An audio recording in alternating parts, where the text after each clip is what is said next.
Hello mga Lodi, so nagsulo ako. So, start pa lang ng picking, kinuha ko na agad si Nana. Kasi Nana lang naman yung alam ko. Alam niyo ba, sabi ni Estri na siya daw sana yung med. Pero ox lang naman daw. Kaya sabi ko dyan agad, sorry, Nana lang yung alam ko.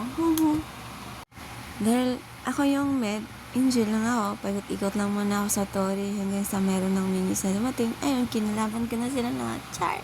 Dahil makulit na Nana ako, kaya yun, sinamahan ko itong si sino ba to? Sorry, di ko kasi kilala yung mga hero sa ML eh. Di ako masyado naglalaro. Kaya sinasamahan ko siya. MM ba to or marksman? Kasi kikita ko siya nagpa-farm kaya sinasamahan ko siya.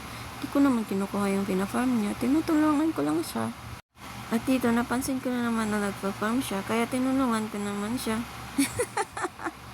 Kinukulit. Dito, nakita ko na naman siya nagpa-farm kaya tinulungan ko. Pero, kaso lang meron ng umaambos yung Tori namin kaya iniwan ko na siya. Parang ito, kilala ko siya kaya tinulungan ko na din siya kasi nagpa-farm din, no. Ang bait ko, no, tinutulungan ko silang mag-farm. Kasi naman di ko alam talaga yung ano ba yung benefits pag nakakuha ng mga monster din. Dito, namatay ako kaya kakabuhay ko lang. Tapos, ang galing nung yung gustong mag-med, diba? Oh, triple kill. Grabe. Ang galing niya talaga kasi yan, parang naka-main yun. Oo, yan, diba? Ang galing, savage pa yan. Oh, diba? Ang galing niya. Nakakatuwa lang. Nakasama namin ang lalakas. Kaya yun. Victory!